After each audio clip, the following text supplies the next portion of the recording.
Hey, welcome to today's video. I'm Richard Chapo. I'm an attorney in San Diego, California. So today we're taking a look at another section, a unique section of the CCPA, the Driver's Privacy Protection Act exemption, also known as the DPPA exemption. So the CCPA is the California Consumer Privacy Act. It is a new privacy law in California. It was enacted in the summer of 2018, and it goes into effect starting January 1st, 2020, although sections of it may be delayed until later that year. The Driver's Privacy Protection Act is a federal law, and it was enacted in 1994, and it addresses privacy issues surrounding information collected from drivers, such as through the DMV, their home address, that kind of information. Now, the CCPA is a state law, and the DPPA is a federal law. And so under the Supremacy Clause, the DPPA controls. And where the CCPA would conflict with it, the CCPA would be invalidated. And so to avoid that conundrum, the CCPA was drafted to include the clause that you see up on the screen now, which is essentially an exemption. It's found in Civil Code section 1798.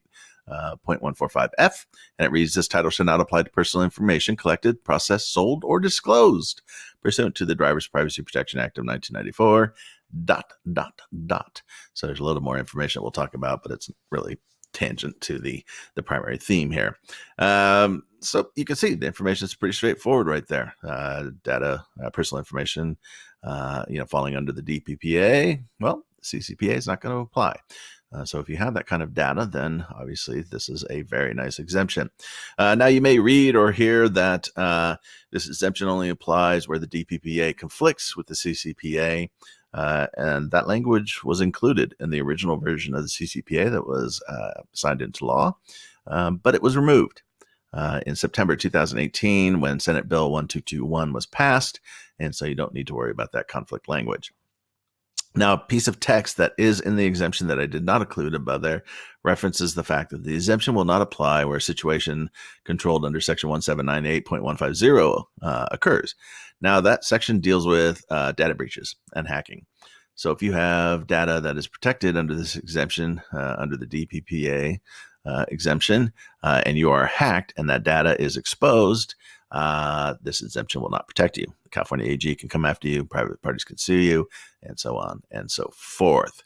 Now, there is an issue with definitions with all the exemptions, quite honestly, in the CCPA. Many of the laws that are referenced, particularly the federal laws, tend to have narrow definitions of what personal information is. And the CCPA tends to have a very broad definition of personal information. So if you're collecting data under the DPPA, or think you are, and some of that data falls outside of the definition of personal information under the DPPA, and it falls inside the definition of personal information under the CCPA, then that data is not exempt. Certainly that's going to be the argument, and probably a pretty effective one. So you need to make sure you have an understanding of exactly what the data is that you're collecting, exactly what the data is that you're claiming is protected under the DPPA, and then check to see for any cracks, if you will, where data is being collected that is going to need to be handled under the CCPA. Because there's probably going to be a bit of a gray area between the two definitions. And you want to make sure that anything that falls into that gray area, you handle appropriately. Now, making that determination is obviously something I can't do in a video without knowing what kind of data you have, but it is the most important thing to understand is it's something you need to look at. And that's true whether you are a business owner or legal counsel. So anyways, that's it for today's video. The CCPA, the Driver's Privacy Protection Act exemption. Thank you for watching. Have yourself a good one.